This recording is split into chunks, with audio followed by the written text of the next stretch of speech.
Bien à remercier les organisateurs pour l'organisation de cette belle journée à la Face Meknès, pour les bienvenus et les bien accueillis. Soit peut-être l'année prochaine à Face Meknès, comme ça, dans notre coin à côté. Donc, comme vous le savez, l'insuffisance cardiaque, donc pour son traitement, il y a les quatre piliers. Le cinquième pilier qui est le traitement des comorbidités. Avant de lancer ma présentation, j'ai quatre questions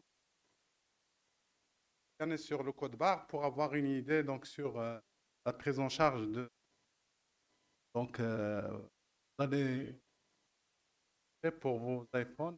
Ah, c'est très rapide. Voilà. On va demander.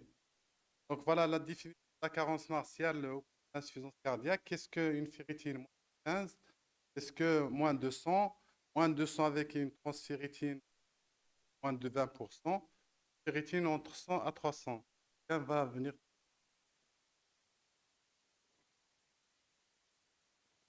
Heureusement, ça a marché.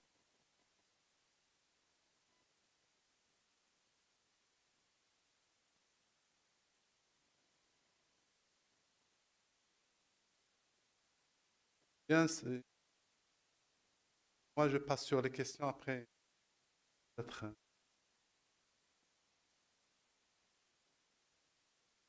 Aucun main levée, exact.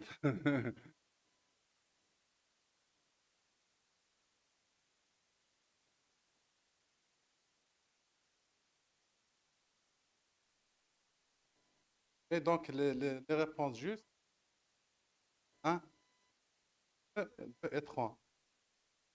D'accord? Deuxième question, vous avez quelqu'un qui a une hémoglobine à 14. Quel examen vous allez demander? La ferritine, fer sérique, la ferritine, la saturation seule, pour la ferritine, la saturation seule. Donc, parfait. Donc, pas la peine de faire ce exposé. Alors, donc voilà, donc moi je passe directement à la présentation.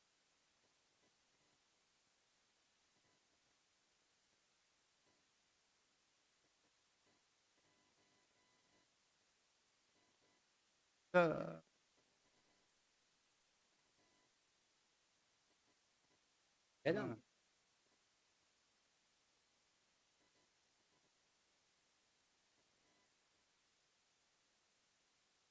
Merci bien.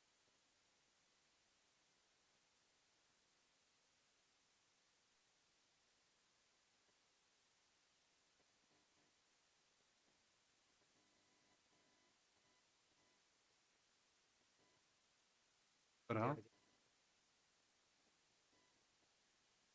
d'accord. Voilà donc la carence martiale au cours de l'insuffisance cardiaque, vous savez que c'est anémie et malheureusement,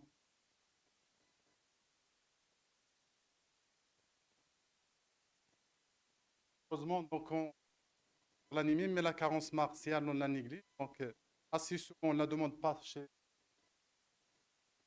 la prévalence est très à l'heure. Son impact sur la vie du patient est considérable et c'est pour la chercher. Il y a actuellement des thérapeutiques qui partent dans la morbide, voir les différentes études qui ont été faites dans ce sens-là. Donc, ça définit patients n'ont aucune pathologie inflammatoire, pas d'insuffisance cardiaque, pas de néoplasie. À la limite, point 30, on parle pour que, en cas d'inflammation chronique,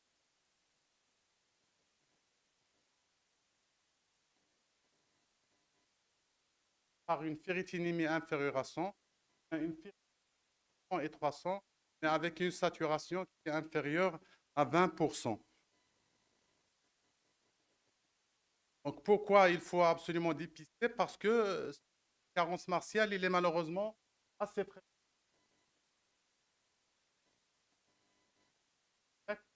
une carence martiale qu'il faut absolument prendre en compte. Quand vous prenez l'insuffisance cardiaque chronique, ce taux qui est de 50% peut passer à 80% chez l'insuffisant cardiaque en phase aiguë.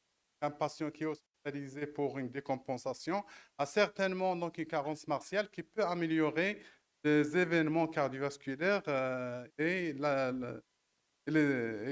améliorer la qualité de la patient. Comme vous le voyez donc sur ce slide, il y a carence martiale existe dans toutes les formes de l'insuffisance cardiaque, que ce soit une fraction de fraction minimum ou une fraction de préservée. C'est-à-dire dans tous les cas, il faut absolument chercher cette carence martiale. Donc son taux, donc j'ai posé la question, mais malheureusement on n'a pas vu tout à l'heure, j'ai besoin de dire 20 à 40%, on a un chiffre entre 40 et 70%. 40 à 80% en fonction de l'état de l'insuffisance cardiaque. Et les différentes études qui ont été faites, que ce soit l'insuffisance cardiaque à fraction d'éjection préservée ou bien à fraction réduite, donc on observe qu'il y a plus de 50% des patients qui ont cette carence martiale. Et cette carence martiale, il est corrélée avec les taux, bien sûr, des NT-proBNP, avec la survenue également de la. Donc, c'est un facteur indépendant de la mortalité, donc sur un suivi de 6 mois, et de façon significative. Alors, ces patients-là, qui va développer cette insuffisance carence martiale? Donc, tous les patients, quel que soit leur stade d'insuffisance cardiaque, donc, patient en insuffisance cardiaque ont une inflammation chronique, donc il va développer certainement une diminution de fer et de la ferritinine, donc, et qui nécessite une prise en charge. Donc, cette patient-là, donc, il faut chercher absolument d'autres comorbidités, en particulier les saignements gastro-intestinaux, donc, qui vont aggraver encore donc, ce en fer. Donc, pourquoi faire cette dosage, bien, ce bilan martial donc chez l'insuffisance cardiaque? Parce que c'est un élément pronostique très important par rapport à l'anémie.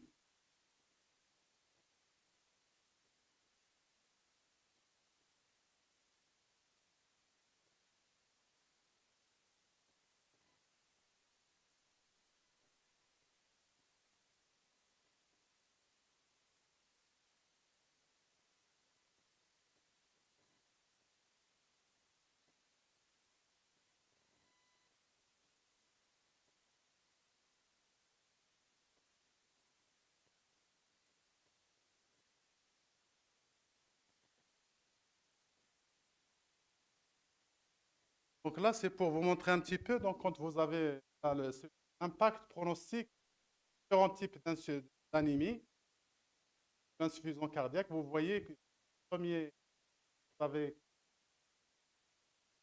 n'y a pas de difficulté, carence martiale, pronostic, il est meilleur que les gens qui ont une carence martiale.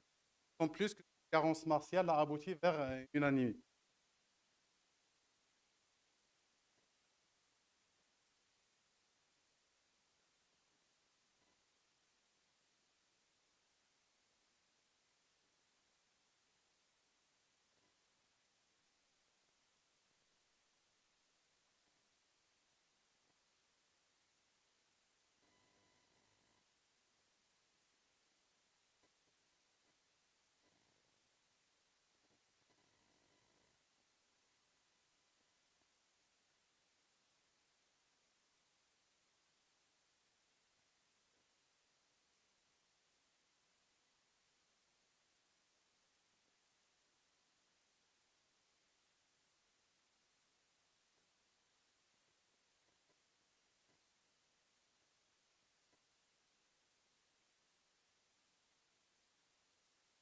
Donc là, c'est des recommandations. Malheureusement, il y a un problème d'affichage. Donc là, les recommandations,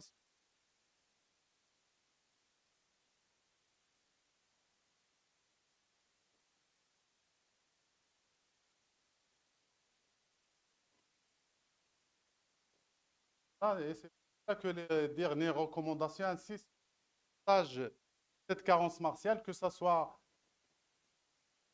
cardiaque et actuellement, il y a des études faites sur la fraction d'éjection observée. La correction, bien sûr, en intraveineux va apporter des meilleurs résultats sur le plan de la diminution des événements cardiovasculaires.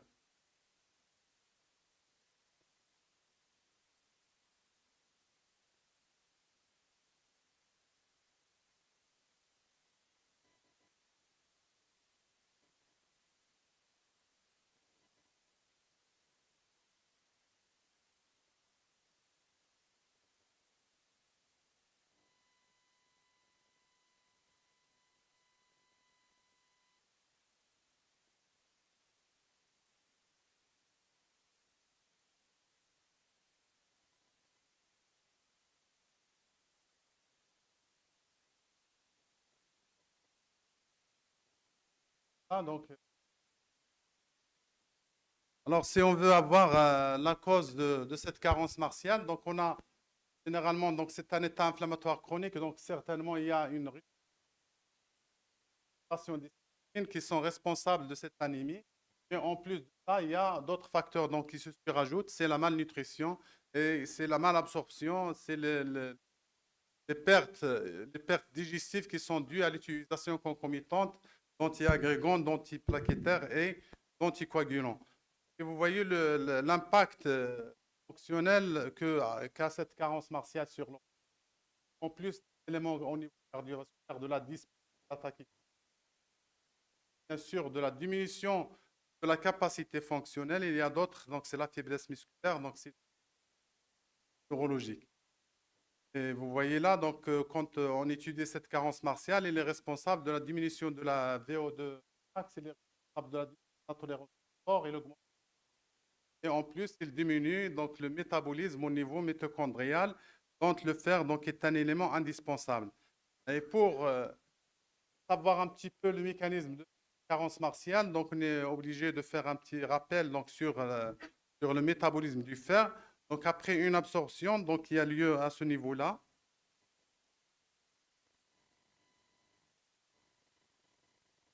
On a l'absorption du fer, donc il y a transfert par la transfert, partie va passer vers l'hémoglobine de la deuxième partie, va s'emmagasiner de la rate au magazine. Après, il y a des pertes qui vont faire. Vous savez qu'il y a un petit très étroit. On a besoin de 4 à 5 grammes de fer par jour et les pertes sont de 2. Vous voyez que chaque fois que ce désir peut être obtenu très facilement, là qu'il y a un système de régulation, cette régulation passe par donc, la ferroprotéine 2, une protéine et l'autre pour libérer au niveau de la rate. Là, c'est au niveau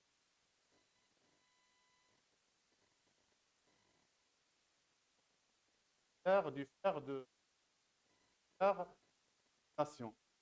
Et cette, cette enzyme-là donc, est sous, bien sûr, le contrôle de l'enzyme pratique. Quand il y a une carence marquée,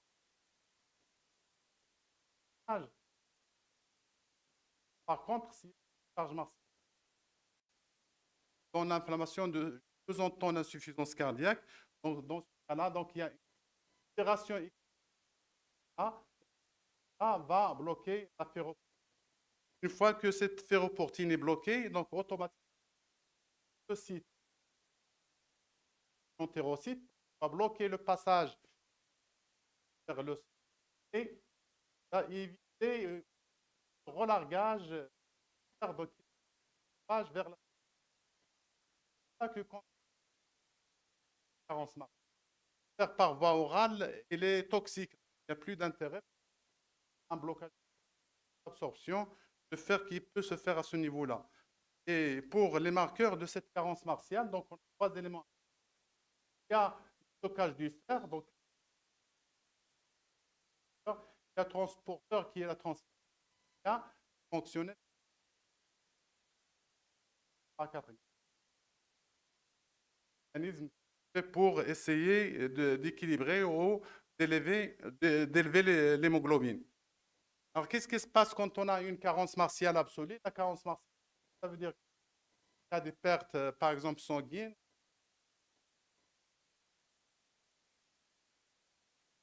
Vous avez le qui a la transporte, garder encore avec le stockage et le stress, finalement, la transférine va baisser également. Ça va aboutir à ça. Donc, il faut faire un dosage de ferritin qui va être basse et va être également basse. Qu'est-ce qui se passe au cas d'insuffisance cardiaque et au cas inflammatoire chronique? Donc, vous avez votre pool de fer donc, qui est un costaud. Donc, vous avez la transférine normale, vous avez l'anémie. Parce que un blocage à ce niveau, parce que ça fait pour traverser donc cette barrière-là. On a beaucoup de fer, donc malheureusement, il y a un passage du fer vers la transférine. Donc, ça va aboutir avec le temps à commencer par une carence martiale fort, ferritine au même, mais avec un taux de saturation et le transporteur ou le transfert de fer est très basse, moins de 20%. Alors, quelles sont les études qui ont été faites dans ce sens-là pour la supplémentation en fer? Différentes études. La molécule la plus utile, carboxylose,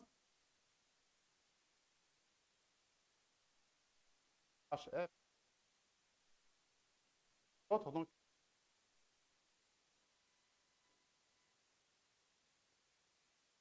maltose. Voilà les différentes études qui ont été faites. Donc, il y a deux qui sont. Ces patients-là, donc, on est stable avec. Et vous voyez qu'on a gagné sur la qualité de vie. Donc, il y a une augmentation de la capacité fonctionnelle, diminution de la cynie, gestion du CO2. Mais malheureusement, jusque-là, donc, il n'y avait pas d'intérêt donc, sur la mortalité. Donc, il n'y avait pas une baisse de la mortalité significative. Ça, c'est le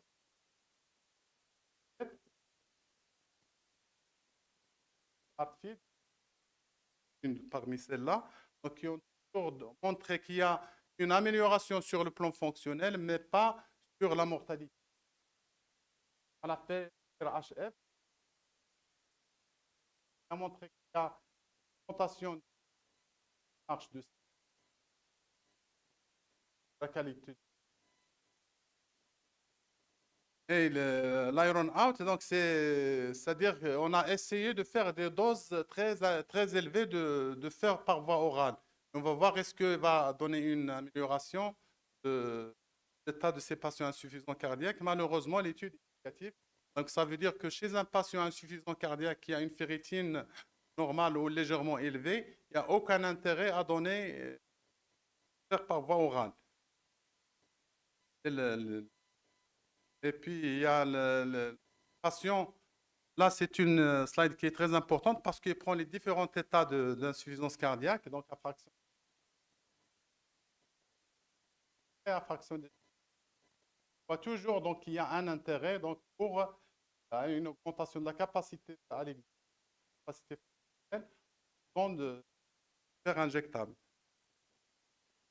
On la confirme HF, donc c'est une étude qui a été faite donc, sur l'insuffisance cardiaque chronique, chez laquelle on a admis fer intraveineux. Et bien sûr, donc, il a donné les mêmes constatations avec une élévation importante du périmètre de marche et une diminution de la classe fonctionnelle de l'ANIA. Donc, qu'en est-il sur la mortalité? Donc, il n'y avait pas d'éléments assez palpable pour l'amélioration de la survie. Donc, c'est-à-dire sur le plan de la mortalité, il n'y a pas de bénéfice très important. En dehors de cette étude affirme, donc, qui a été menée sur plus de 1000 patients, donc qui sont admis en insuffisance cardiaque aiguë. Et ces patients-là ont des carences martiales qui sont importantes, ont des anémies. Donc, et ces patients-là ont bénéficié de cette perfusion en fer intraveineux, donc qui a amélioré la survie. On va voir une étude contradictoire après et on va voir pourquoi. Donc voilà le design de l'étude. Donc, et voilà les conclusions. Donc de 80 patients, donc on nécessitait 1 à 2 injections durant la période de dosage, donc pratiquement sur 6 mois. Donc, et cela était bien toléré par les patients dans les différentes études. Donc, si on les compare avec le hard feed, donc le hard feed, donc il n'a pas montré de diminution de la mortalité. Tout simplement pourquoi? Parce que la population qui a été prise a un risque cardiovasculaire qui est très faible, la carence martiale n'était pas aussi importante et la population était en ambulatoire. Ça se conçoit. Les patients, on affirme, étaient ont beaucoup de comorbidités, ils ont des taux d'hémoglobine qui sont très bas et donc, bien sûr, ces patients-là ont bien répondu à l'injection du fer par rapport à celle de HeartFeed. Donc, le message à passer, c'est que les patients qui sont les plus euh, insuffisants cardiaques avec des stades avancés, c'est ceux qui bénéficient mieux de cette perfusion intraveineuse du fer. Et voilà la recommandation qu'on a vue tout à l'heure. Donc, comment traiter donc, cette carence martiale? Donc, il y a soit qu'on a une carence martiale absolue, dans ce cas-là, donc on peut bénéficier d'un fer oral ou bien d'un fer injectable. Oral, pourquoi? Parce qu'on a dit qu'il y a d'autres facteurs associés, en particulier de la malabsorption, bien des pertes sanguines par les coagulants agrégants. Alors que quand on a une carence martiale fonctionnelle, donc aucun intérêt à donner la voie orale parce que cette voie orale est toxique sur le plan digestif et le patient ne va pas bénéficier de ces injections-là. Quel est le protocole utilisé? Donc, quand vous avez un patient insuffisant cardiaque, sache qu'il faut absolument doser. On se suffit parfois on se satisfait de la numération formule qui nous donne une hémoglobine parfois à 14 ou à 15, mais ça ne veut rien dire. Il faut absolument avoir l'habitude de demander la saturation et de demander la ferritique parce que c'est deux paramètres-là du nom martial qui vont nous permettre d'indiquer faire injectable. Une fois que vous avez une saturation qui est très basse, une ferritique basse, il faut d'autres causes d'anémie. Après, on va faire une supplémentation, on va voir le schéma qu'on utilise. Donc, le schéma de la supplémentation dépend du poids et il dépend de la ferritique. Vous voyez qu'après 15 grammes, on ne donne pas de fer injectable. Il est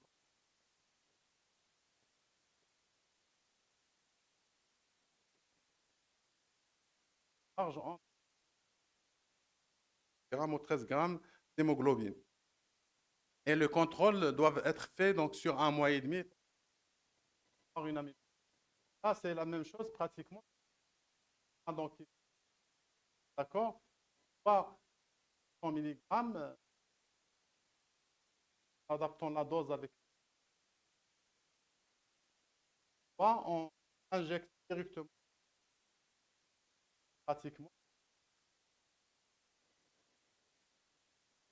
pour éviter l'action parce que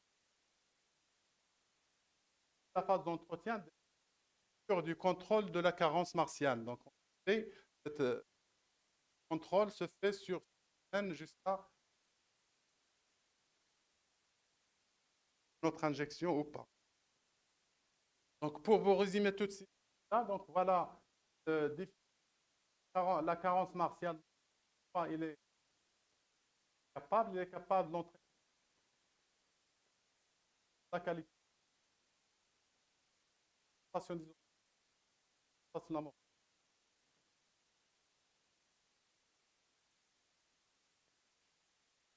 Et quand on injecte fer injectable, donc chez les patients qui sont difficiles, voilà ce qu'on gagne. Donc, selon il y a une augmentation de la capacité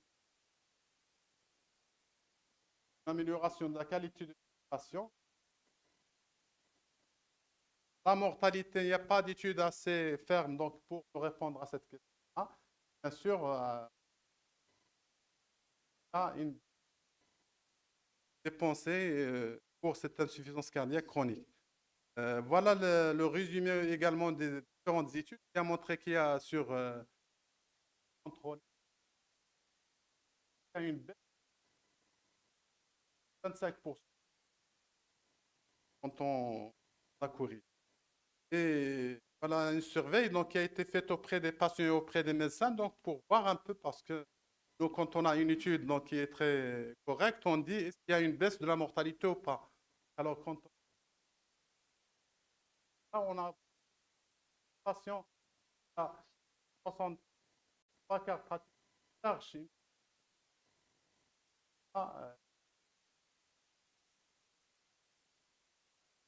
il a la qualité de vie insuffisant cardiaque devient aussi importante que la survie. Donc, il vaut mieux vivre avec, dans de meilleures conditions que d'améliorer la mortalité et d'un état. Voilà, en conclusion, chers amis, chers confrères, la carence martiale, il est fréquente chez l'insuffisant cardiaque. Il faut absolument la dépister des formes d'insuffisance cardiaque. Il est responsable d'une comorbidité importante et le diagnostic doit être fait en dosant en plus de la numération de l'hémoglobine, la ferritinémie et la saturation en sphérine. Pour différencier la carence martiale absolue, on peut donner le fer oral par rapport à la carence martiale fonctionnelle où il n'y a que le fer injectable donc, qui est efficace. Ces différents essais ont montré qu'il y a une amélioration de la qualité de la classe fonctionnelle de toutes les formes d'insuffisance cardiaque et la diminution des hospitalisations en attendant des études sur la mortalité qui sont nécessaires également. Je vous remercie.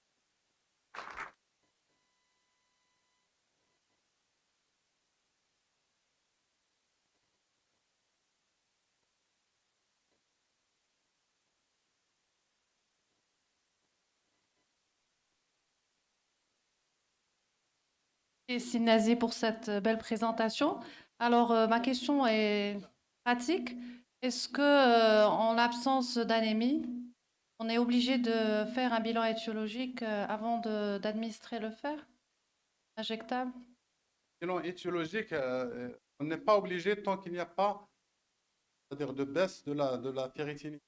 Vous avez une insuffisance cardiaque et une ferritinite de sang. Par contre, donc, il y a moins de sang, chercher une hémoglobine qui passe, il faut chercher une cause secondaire. On n'est pas obligé de faire quand un profil inflammatoire. Peut-être qu'il y a des éléments orientateurs parce que, comme on a dit tout à l'heure, tout état inflammatoire, mais les maladies chroniques, la cirrhose, l'obésité, donc tout ça, ça peut, dans ces conditions-là de carence martiale fonctionnelle.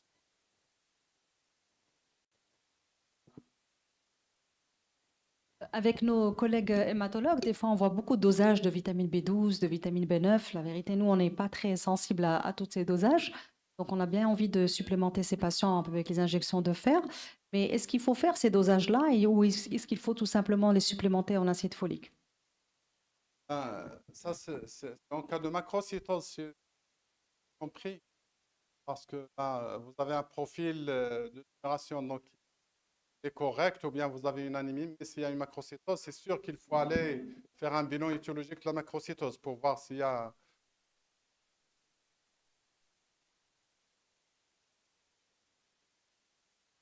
Excusez-moi, qu'il faut craindre des effets secondaires à la suite de ces injections? Paraît-il, il y a des effets secondaires type Quand, ostéomalacie et quand autres. j'ai demandé,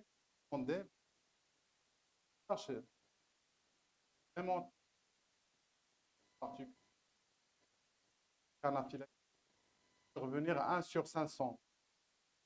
Vraiment, là qu'on garde, patient-là, quand on les refuse pendant 1 heure, ils doivent, après l'injection.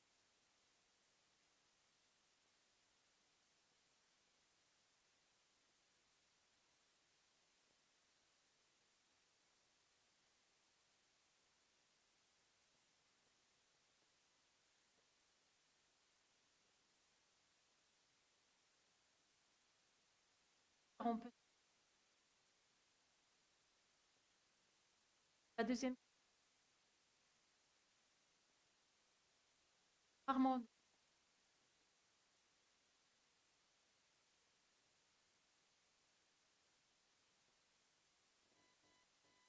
Pour le comprimé de poids, quand vous avez une carence fonctionnelle, il n'y a pas de comprimé de poids.